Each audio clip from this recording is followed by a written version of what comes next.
What's good, fam? It's your man CJ Williams with Culturalist Theory, returning to the Wu-Tang chambers to comb through all of their official solo releases from 2000 to 2009. If you saw our prior ranking of their solos of the 90s, then you already know the drill. And if not, we've left a link for you to check it out after this. No mixtapes, EPs, collabs, affiliates, or Capadonna to be included. We've got a lot of ground to cover here, so grab you a drink, something to snack on, and strap in for the journey. With all that firmly established, let's get it. Number 22, You God, Mr. Excitement. The mid-2000s were pretty barren for Wu-Tang fans, and the only official solo project to release in 2005 was this. Does Lamont's sophomore solo live up to its title of him being Mr. Excitement? You see how his list is starting off, don't you? The only thing Wu-Tang about this incorrectly titled project is You God himself, as zero Wu brethren are featured in any way, shape, or form. The first track, It's a Rap, starts off with promising energy and a decent beat, but things quickly go down the toilet afterwards. UG gets a little personal on drugs, detailing his experiences with substance abuse and addiction, but the hook is as terrible as the disease he raps about. The tough guy persona is dropped long enough to give positive jewels for the mind on Stop, but we can think of about 100 better motivational hip-hop tracks to listen to over this. A song with the title Go Get Pretty Like Me sounds like a disaster waiting to be played, and if you were a betting person, you would be spot on. Since rappers tend to embellish a bit here and there and for entertainment purposes, let's go back to school for a moment as we break down this compound lie. When I make it to the top 10, I'ma pop Halle Berry. Part 1, the best chance at a You God album reaching the top 10 was his ill-fated debut at number 15 on the hip-hop and R&B charts. Part 2, Lamont Hawkins popping Halle Berry? Well, if Jermaine Dupri could scoop Janet, then maybe anything's possible, right? Mr. Excitement puts Golden Arms at 0 for 2 with this album, and even You God himself has said he doesn't count this album as an official solo project. To put it bluntly, we don't give a damn, we don't give a fuck. Hey! Number 21, You God, Dopium. We get that feeling that You God finally realized he needs a decent budget and some guests to make his solo albums digestible. Dopium gives us a fair amount of Wu input, other big name outsiders, and some improvements from God himself. The first 6 tracks, all featuring other artists, are the best, namely Coke featuring Raekwon, Magnum Force with Sheek Louch and Jim Jones, and the oddball Stomp the Roach, where GZA masterfully finds a way to even make rhymes about those pesky little rodents sound fly. No pun intended. The large Professor-produced new classic is a good one as well. There are no skits to sift through, yet there's a slew of remix tracks at the tail end of the project. Everything else in between, we can honestly say is better than his prior material. Interesting fact, Dopium dropped 2 days before we lost pop icon Michael Jackson, who was also name dropped on the first track, Train Trussell, featuring Ghostface. Go read his book, Raw, My Journey into the Wu-Tang, or watch his Vlad TV interviews for anything more compelling than his solo material. As he's keenly aware, with 7 others vying for supreme status since the 2004 passing of Old Dirty, that somebody's gotta hold down the bottom. And unfortunately for Golden Arms, that's his solidified spot. Number 20, RZA, Digi Snacks. When you realize that the RZA Rec Tour was reverting to Bobby Digital on his 4th solo LP, you already knew what to expect. And it's exactly what you got. In a nutshell, a ton of unestablished artists filling out an hour-long chamber over mediocre beats, mostly created by Bobby himself. King Tech is responsible for the interesting sounds on Creep, but all of the vocalists thrown on top of it spoil the enjoyment. We don't know what David Banner was sipping on when he crafted Straight Up the Block, but a chopped and screwed aesthetic mixed in with the dirt off your shoulder sample doesn't equal anything we'd want to hear more than once. Bobby teases fans with a GZA name drop on Drama, but the Rebel INS is the one who checks the Wu member included box on You Can't Stop Me Now. For those who were salivating for it, there's a My Love Is Digi Part 2 included, while dubbing himself a football head like Hey Arnold and his mama as Professor X on Booby Trap. RZA's always been one to give us some vivid imagery, but with the number of indistinguishable rappers and mid-quality tracks bloating this album, it's easy to see why Digi Snacks stalled out at 111 on the Billboard 200 and 29 on the hip-hop and R&B charts. This snack is to be consumed by hardcore fans only. Number 19, Inspectah Deck, The Movement. The summer of 2003 was the cold beginning of a triplet of Wu-Tang solo releases, only warming up slightly with each consecutive drop. We all expected Jason Richard Hunter's sophomore album to be a progression from his debut, but the ugly truth is, it's actually a regression. Truly a victim of his circumstances, as he mentions on Get Right, Deck's namesake is the only thing keeping this movement from being just another anonymous record thrown out in the wild with no love from Koch Records. There are 0 beats that you'll wish were taken from this album and remixed for your other favorite MCs. Kool G Rap is the only recognizable feature artist on Fame, the anti-snitching story with a garbage hook. Some of the Rebels' usual standout lyricism can be heard on tracks such as Who Got It, the titular track, and It's Like That. However, the deck who gave us memorable verses from the likes of Triumph, Tres Leches, or True Master is sorely MIA. You think a song titled Bumpin' and Grinding would either be sampling the classic R. Kelly tune or at least be on topic. But when neither of those apply, why bother, fam? Which is our overall sentiment about this album. Number 18, Ghostface Killa as Ghostdini, Wizard of Poetry in Emerald City. The R&B/hip-hop album that absolutely nobody saw coming or asked for from Ghostdini avoids bottom-of-the-barrel placement strictly off of stronger production values and that Tony Stark swag. The self-proclaimed mastermind from behind got so nasty on Stapleton Sex that it was outright omitted on the clean version. Not that you would have listened to that one anyway, but hey, it's a fact either way. While merging hip-hop with R&B is as common as mixing Bacardi and Cristal together, or whatever Nelly said, this concoction doesn't fully satisfy our taste for neither one. The vulnerable side of Dennis Coles is on display across Lonely, Paragraphs of Love with American Boy lover Estelle, and Stay. Because like he said, he's not a cold-blooded killer, but don't touch what he claims is his because his gutter switch ain't hard to find on Guest House. Here he plays a Mr. Big's role to Fabulous's R. Kelly on this tale of him finding the cable guy providing additional services to his old earth at, you guessed it, the Guest House. Besides those joints and Let's Stop Playing featuring John Legend, there's no other reason to waltz around in Emerald City. But hypothetical question for you, fam. Would you all like to see this concept revisited with a current day twist and all-star supporting cast of singers? Or should we just leave this where it lays? Sound off about that in the comments for us. Number 17, Ghostface Killa, the Pretty Tony album. We truly didn't want to be reminded about this one, fam, but here we are. The first of 3 official Wu solos to drop in 04 was lukewarm at the time and plain forgettable in present day. Members from the Lox helped with keeping the Pretty Tony album from being underneath his aforementioned project. Jadakiss puts Tim's to Pavement on Run, whereas Styles and Chic let loose a barrage of lyrics on Metal Lungies. We also appreciate the old school flavor packed into It's Over, Save Me Dear, and Holla. Outside of those select few tracks, we can easily do without this album, especially the painfully awful Tush featuring the legendary Missy Elliott. How 2 mega talented artists such as themselves could unite and come up with such an atrocity is a mystery we'll never crack. The commercial airplay grab was equally obvious as Slim Shady's lead singles from the early albums. If Pretty Tony happened to be your introductory album to Ghostface, you never know he was Wu affiliated and was probably left confused as to why he was so revered in the first place. Would the remaining releases in 04 fare any better? Keep watching to find out. Number 16, RZA as Bobby Digital, Digital Bullet. Nearly a year removed from the Clan's third album in November 2000, RZA reprised his Bobby Digital persona in August of 01 for Digital Bullet. Any fan seeking new official Wu music was hungry at this point, but instead of a satisfying serving of well-crafted rhymes and beats, we get digital piercings of our ears. Producing all but 3 tracks, Bobby's second solo effort picks up right where BD and Stereo left off. Updated sequel tracks include Black Widow Part 2 featuring Dirt McGirt and his usual insanity, and Domestic Violence Part 2 featuring Goody Mob's Big Gip with far less intensity than the original. Show You Love sounds reminiscent of the Clan's 97 hit Triumph, and RZA's final charting single as a soloist, La Rumba, featuring the Iron Lung and Killa Sin, gives off Flip Mode Squad Cha-Cha-Cha vibes. Or maybe it's just us. Jizza couldn't save Do You, and we had to check our equipment once over while listening to Brooklyn Babies featuring Master Killa, aka Jamal Irif. Why, you ask?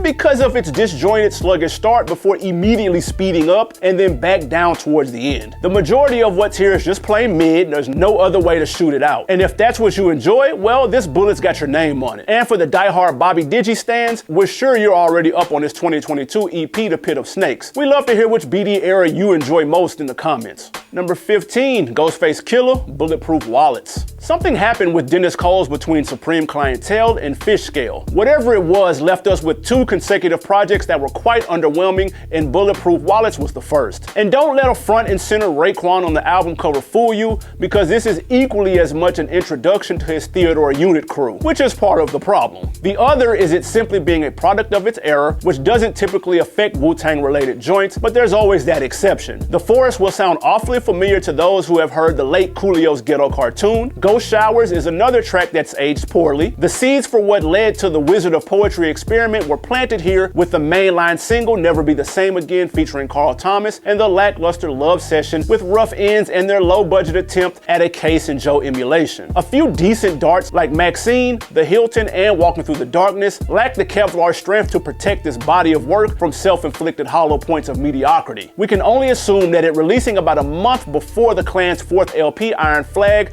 is how it managed to nab the runner-up spot on the hip-hop and R&B charts. But let us be clear, this is not a top-tier album from the man with no face by any means. We're gonna leave this wallet in El Segundo, circa 01. Number 14, RZA, Birth of a Prince. Although officially dropping the Bobby Digital alter ego for solo set number 3, you'll still hear him referring to himself as such throughout. Yet on The Birth, he puts everyone on notice to not call him Bobby anymore, but Prince Rakeem. A throwback to his younger days, eh? The first half of the October 03 album is easily the strongest, spewing great energy on We Pop with Cousin Russell doing the hook. And let us mention, this is about as inhibited as we've heard this old dirty bastard on record. Bob and I, Fast Cars alongside Tony Starks, and the Reflective Grits featuring Masta Killa are also good listens. For all of our fans out there who partake in the enjoyment of grit eating, sound off in the comments below the right way to eat them. Is that with salt, sugar, both, or neither? We know that's gonna be an interesting sidebar. Zigzag Zig Allah explains on Rakim's sentiments of the complexity of birth.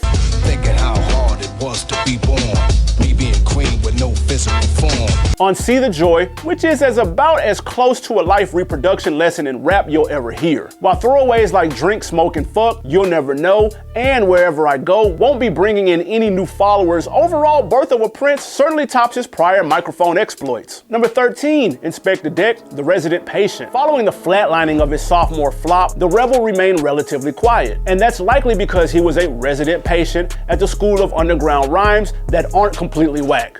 Wish he would have had his crew in there with him though. What crew are we talking about, you ask? That would be none other than his blandly christened House Gang, or simply HG, who are about as memorable as those house salads you eat at Applebee's. And like Deck says on What They Want, never mind who does the tracks because it's not like the radio would play them anyway. Though green hat with an orange bill standout, No Love, complete with a bootleg Chico DeBango, yes we said that right, DeBango, interpolating Love Don't Live Here Anymore, seemed ripe for your local hip hop and R&B stations. Outside of that, everything else here is that underground sound you'd expect from Deck, with standouts including the self-produced My Style, Sound of the Slums with Masta Killa, and A Little Story. For the dozen or so ladies who may come upon this, IOU was tailor-made for you. He details what he will and won't do to the power you. And like all tough guys claim, his face avoids places in low spaces. Now you get the picture. The bottom half of the album is where things fall apart. Do My Thing, courtesy of Psycho Les from the Beat Nuts, is not one of his best productions. Then we get a streak of Garbage Pail products by the House Gang and Animal Rights, and HG Is My Life. Furthermore, while INS is adept at making hot lines, there's an art form of making hot songs that is seriously lacking here. But at least this 06 album fully overwrites any lingering traces of his last one from our long-term memory. Number 12, Raekwon, The Lex Diamond Story. The only place to go from the valley low of 99's immobilarity was up. The third solo set by Chef Raekwon starts off promising enough with the energetic Pitbull fights, followed by the Havoc-assisted King of Kings. The most glaring oversight that killed his last album is corrected with the presence of Tony Starks on Missing Watch. We'll tell you one thing, if your shit ever comes up missing, Starks is the one to have on your team to help you get it back, cause he goes hard for his brother on this one. He also steals the spotlight on Clientele Kid, while Fat Joe did his best to keep up with the man with no face. Unfortunately, not even Ghost would have been able to pump life into yet another ill-fated sequel, the painfully lip Ice Cream Part 2. The production behind it doesn't fit, so we must acquit it of any potential hit status. The Hood wanted to follow the commercial lane a la Never Be the Same Again, but this non-charting single wasn't it. Familiar sounding elements backing Musketeers of Pig Alley featuring Masta Killa and Deck will take you back to 91 as you nod your head to it, but overall the Lex Diamond Story is cluttered with too many generic guest spots and production to leave a lasting impression. The way that Ray lashes out on the reporter to the opening skit for Smith Brothers when asked can he duplicate a classic project like Cuban Linx is a perfect summation of his career. It would be akin to asking Nas if he could recreate Illmatic. You already know the answer to that question, and as much as we'd want it to happen, lightning never strikes the same place twice. Number 11, GZA, Pro Tools. With no promotion whatsoever besides the street buzz of the 50 Cent diss track Paper Plate, it'd be no surprise if many heads never knew of this project's existence. As for said diss track,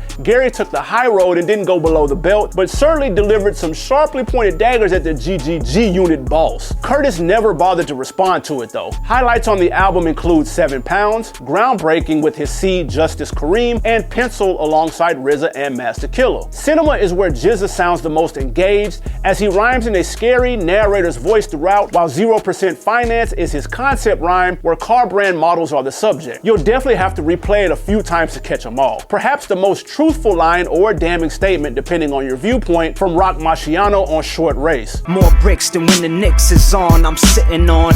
In the 15 years plus following this release, Knicks fans continue feeling the sting of this reality. But back to the album. Suffice it to say that anything else not mentioned here didn't deserve it. There's been talks of another GZA project to come for years, but as of this recording, Pro Tools is the not so great last album from one of the top lyricists in the clan. As we approach the top 10, we're gonna take a moment to let all of the 10th Man Capadonna fans check in. Daryl Hill released 4 solo projects across the 2000s, including 01's The Yin and the Yang, 03's The Struggle, which shares a birthday with RZA's Birth of a Prince, and 08's The Capitalized Project. Let us know your thoughts on his output from this decade, and would you have any of them in your top 10 Wu solos from the 2000s? If you haven't already thrown your device or smacked your laptop up about the order you've seen so far, go ahead and tell us some of your favorite affiliate releases of the time while you're at it. Alright, now back to the main program. Number 10, Method Man, Tikal Zero, the prequel. All prequels are not created equally. We do have some good ones, like this right here for instance. In the case of Tikal Zero, however, after ripping the packaging open and inhaling the content within, you soon realize that it's not the high-powered smoke you expected. It's not all bad by any means, but the lack of consistency and direction is clearly evident here. It is abstract, commercial, or hardcore. Wait a minute. Anyhow, Hot Nicks claims that he'll never go pop, but it didn't mean he wouldn't try to get some of that pop like money, with joints like Tease featuring Chinky and Say What featuring Missy Elliott in tow. The latter is further proof that the Wu and the misdemeanor don't mix, while additional Pretty Tone era Ghostface lingers on the throwaway after party. Whoever thought pairing Cardinal Official with Meth was a good idea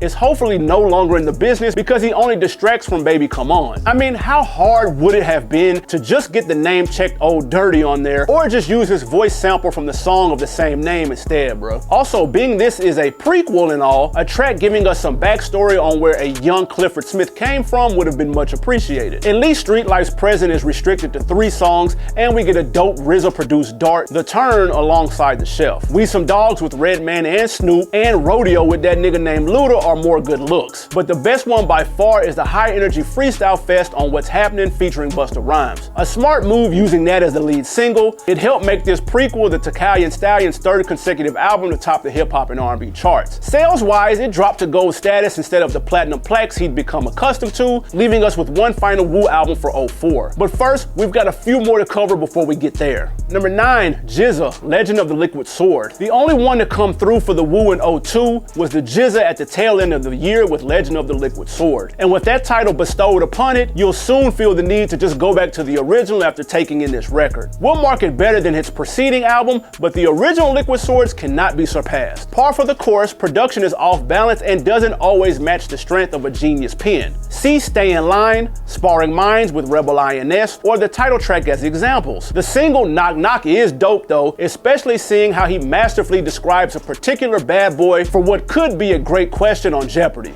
Sparked by the endless greed of CEOs and the videos with those questionable flows. And we know you know who he's talking about. Said offender is name dropped specifically on Fame, one of his 2 conceptual breakthrough stories. There's one about your favorite actor, author, or any other well-known figure he was able to weave into this intricate tale, while the other, Animal Planet, is self-explanatory. With all of the interesting personalities that have emerged since, we'd love to get a 2024 rendition of Fame. Come on, GZA, how about it, guy? The one RZA produced joint Rough Cut is marred by inadequate and self-censored bars from Wu affiliates, whereas Fam, members only with MK, and Bob Digi is another fly Wu banger courtesy of Mathematics. The DJ Muggs produced Luminal was a preview of what to expect from their full-length collaboration Grandmasters in 05, which we believe was the best output of the 2000s. However, if you could forgive its shortcomings, this legend can be quite enjoyable. Number 8, Masta Killa, Made in Brooklyn. Striking while the iron was hot, Masta Killa came through like a thief in the night just 3 weeks after Method Man dropped in the summer of 06 with the appropriately titled Made in Brooklyn.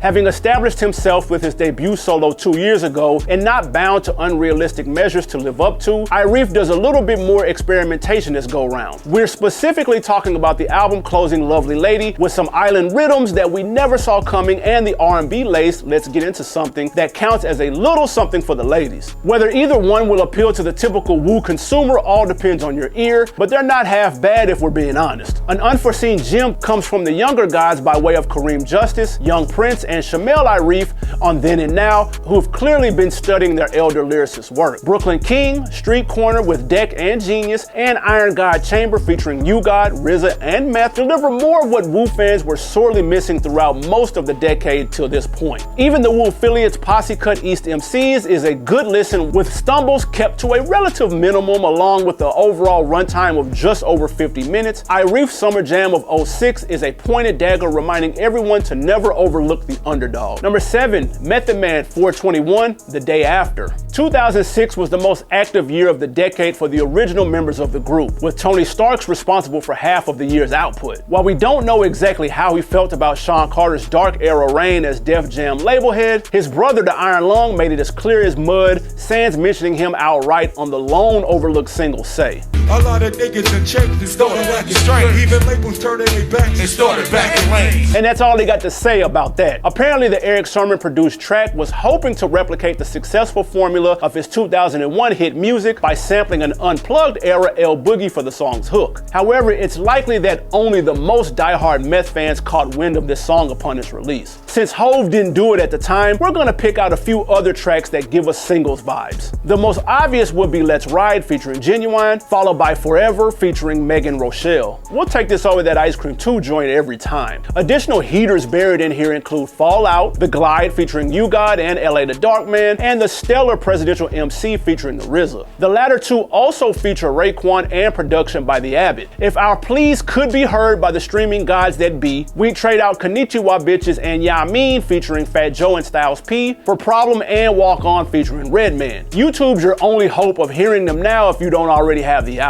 The Day After marked the end of Meth's platinum and gold selling streak, although maintaining peaks within the top 10 of the Billboard 200 and hip hop and R&B charts. Definitely a sleeper worth revisiting. Number 6, Masta Killa, No Said Date. One thing that Jamel Irif said that y'all not gonna do is make him the wishbone of the group. And if that reference is lost on you, a quick Wikipedia search for Wish will tell you all you need to know, fam. Lo and behold, the confirmed date for No Said Date was the 1st of the month in June 04. And like Street Life said about being tardy to the party, I'm sorry I took so long, didn't mean to make y'all wait, but good things take time to create. Following a decade's worth of paying dues and then some, Masta Killa had finally entered the chambers of solo artistry. While no one was expecting him to outshine his brothers already basking in the proverbial limelight, we certainly couldn't have predicted his debut outing being the best Wu release of 04. He rightfully takes the helm of the Iron Mic for self over the first half of the project, getting shine on joints like Last Drink, Love Spell, and the title track. Following the cutest interlude of Irif Seeds to ever try their hand at rapping, everyone from the clan apart from U-God pays their eternal debt to him by providing guest verses here. Be sure not to miss Secret Rivals with Meth, Silverbacks with Deck and Jizza, and the Sanford & Son theme Jacking Old Man. The single is particularly special as it's one of Old Dirty Bastard's last appearances on Wax before his untimely passing later in the year. Thankfully, it was a damn good one too.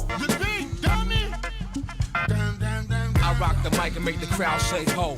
People, if you ready to ride, then let's go. What ultimately gets No Said Date over is the fact that it sounds like it could have been made during the clan's peak of the mid-90s. There's no blatant radio attention seekers or fluff, just a continuous stream of that classic Wu-Tang sound that brought you into their folds all those years ago. It's not perfect, but as this ranking indicates, it's a lot better than plenty that came out before and after it. The date to check into this album if you haven't before is today, right after you finish watching the rest of this video. Number 5, Ghostface Killa, More Fish. If the saying, But wait, there's more, was an album, then More Fish would be the product to represent it. Like a few other big names in the game before him, Tony Stark's Enterprises was next on the list to deliver 2 full albums within the same calendar year. To paraphrase our favorite balladeer Sade, it's not as good as the first time around. The edible portions here are truly exceptional, while the other material shows that somebody at the label was high as hell to let those tracks slide through. Things kick off powerfully with the amply titled Ghost Is Back, as he perfectly flows over the classic Know the Ledge beat, courtesy of the legendary legendary Eric B. and Rakim. He rocks hard with his Offspring Sun God on Street Opera and its soulful backdrop, and we get nice doses of humor alongside Reggie Noble on Greedy Bitches. Then we've got ghetto soap operas galore across Josephine, Grew Up Hard, and Alex, Stolen Script. If your ears had yet to take in her insta-hit Rehab, then Ghostface had given your first taste of some Amy Winehouse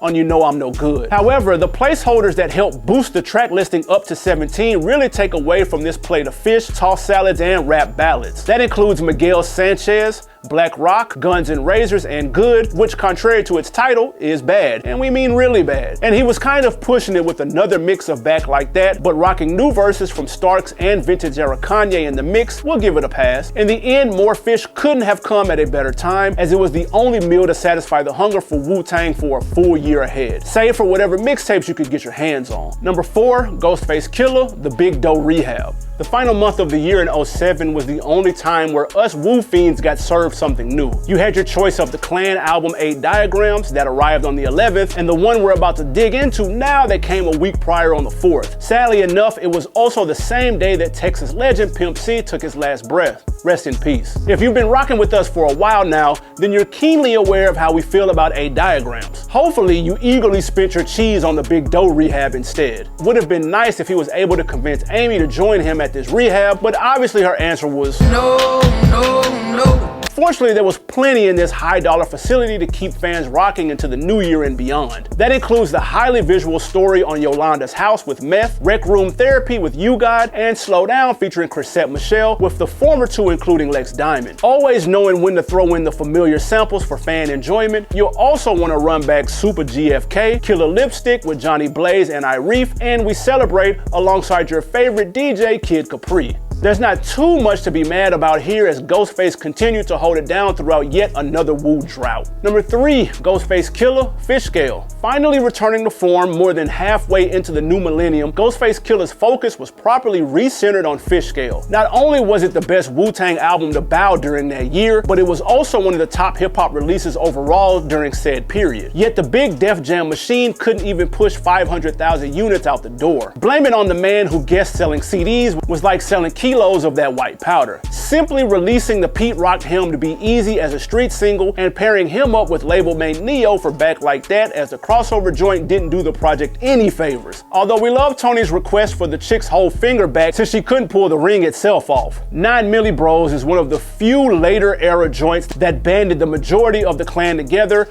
and would have been an excellent dart to share with the masses. Mama featuring Megan Rochelle and Jellyfish with Capadonna, Sean Wiggs, and Trife could have also shaken up the radio. The way in which the stories, freestyles, and skits are welded together across the album makes it feel very cohesive. For instance, how the Badmouth Kid skit flows right into the classic soul sounds of Whip You With a Strap. And believe us, any kid talking to adults the way that kid did absolutely deserves one of those beatings from their neighbors and parents. An amped up Killa emerges on the Champ, which sounds like it was left off of Supreme Clientele, while his creative juices are completely spilled out on the MF Doom produced Underwater, where he somehow came across the ocean's worst driver, SpongeBob, in a Bentley coupe. But in all seriousness, Fishscale holds up very well to this day, with very few bones to pick from its 24 track listing. Number 2, Raekwon, Only Built for Cuban Linx Part 2. This was the only Wu-related album that really mattered in 09. It only took 14 or so years, but on September 8th, Shala Raekwon had finally brought us what we'd all been waiting for. Announced as early as 05, the project went through detox level of delays that made it seem that a second installment of the Cuban Linx series would remain stuck in development hell. But in the end, it was 1000% worth it, because damn did the chef bubble up some product that's nearly as sensational as his debut. First things first, partner in Ryan Ghostface Killa is right by his side with heavy involvement throughout, and outright stealing the show on Mean Streets and Jihad. His tales on the latter is exceptionally captivating, almost making you wish he had the first verse as well. A lot less slang heavy than the original, Cuban Linx Part 2 is all about the storytelling and killer beats. No one but the best of the best are behind the boards here. The late Jay Dilla's work can be found on 10 Bricks with Capadonna and Ghost in Hand, and the Old Dirty Bastard tribute, Ason Jones, as Corey Woods exhibits rare moments of vulnerability. Even Beanie Siegel emotes some humility on Have Mercy, and for all intents and purposes, Cold Outside is the spiritual successor to the Can It All Be So Simple series. Frequent Wu collaborator Pete Rock contributed with Sonny's Missing and The Alchemist with Surgical Gloves. It's insane that it took this long for RZA to finally give us that sound we've been pining for, which makes Black Mozart and New Wu that much more enjoyable. Tell a friend, it's that symbol again, that W coming through. Bust a shot on your block, give me a suit. Even the elusive Dr. Dre provided an excellent pair of offerings by way of the single Catalina, featuring Life Jennings, and About Me with a matured flowing Busta Rhymes. Even at 70 minutes long on the standard edition, there's very little fat around the edges that could use trimming. With the recently hitched Raekwon having released his last full-length LP in 2017, only time will tell if we ever get a third entry to the Cuban Linx saga. We'll keep our fingers crossed for now. Number 1, Ghostface Killa, Supreme Clientele. What better way to start off the Y2K than with a near-perfect album from the masked Avenger who came to sharpen everyone's swords. Like track number 3, Supreme Clientele is crowned as 1 atop this list, in spite of fierce competition from himself and his right-hand man Raekwon. This was the lone solo record from the Wu camp in 2000, with nothing further until the group's third album would follow late in the fourth quarter. Fortunately, there were more than enough intricate lines and ill beats to hold you down as new sounds began to come forward, seeing that the world indeed kept spinning past midnight 1120000. And we must say, we're very thankful for the current day's technology available, because trying to figure out the song titles from the original track listing of the album would have been a nightmare. All of the true Wu fans know what I'm talking about. Eschewing story time for the bulk of this outing, Ghost's flows throughout are like a Rottweiler unleashed, striking with unmatched force in whichever direction it targets. You won't catch everything that's being spit, but it still feels good nonetheless. Highlights courtesy of the RZA include the short but sweet Stroke of Death, rocking some of the sickest scratches you've ever heard, and Buck 50 with Capadonna, Meth, and Redman. Or better yet, how Bobby heard this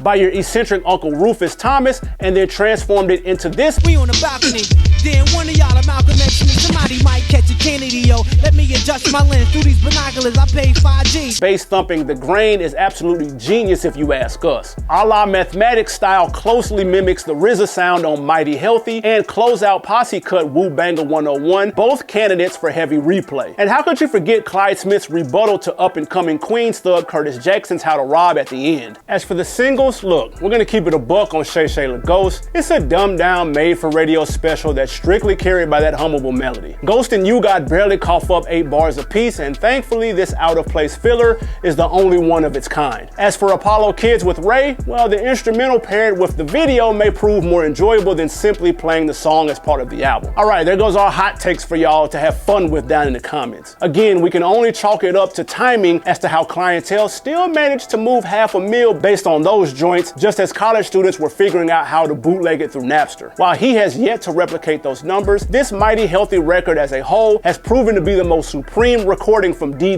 Coles to this day. And that's gonna close out the 2000's chamber of the Wu-Tang for us here at Culturalist Theory. We know a lot of you are gonna have a ton to say about these rankings, and we're here for it. We love it all, so let your fingers get to tapping in the comments below. Once again, I'm CJ Williams, and remember to hit that bell so you'll be notified of our latest and greatest list. Until then, re-enter our previous chambers of the Wu right here and right here.